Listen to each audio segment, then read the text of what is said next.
Fashion designers do much more than design clothes. They search for new deals on new clothing based on the season's trends.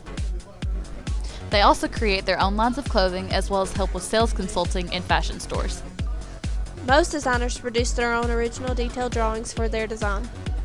In order to have the best result for their clothing, designers also have to calculate how much material is needed as well as how much it is going to cost.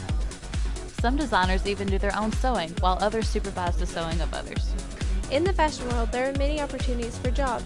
In stores, you can be a fashion consultant that helps customers find clothes that flatter them or go along with what they like. You could also be a fashion assistant. This job includes helping with fittings and alterations. In stores, you can additionally be a sales manager. They are in charge of seeing how much is sold and documenting what the store is in need of. Finally, you can be a fashion designer. You can design your own line of clothing according to the season's trends and search for great deals on clothing to sell in your own store. Fashion designers usually make anywhere between $32,000 to over $200,000 a year. Fashion designers make a big impact on our world. We all have a favorite store or brand of clothing. Without designers, having those things wouldn't be possible. Designers contribute a lot of hard work and time in order to give us the clothing we love and wear today.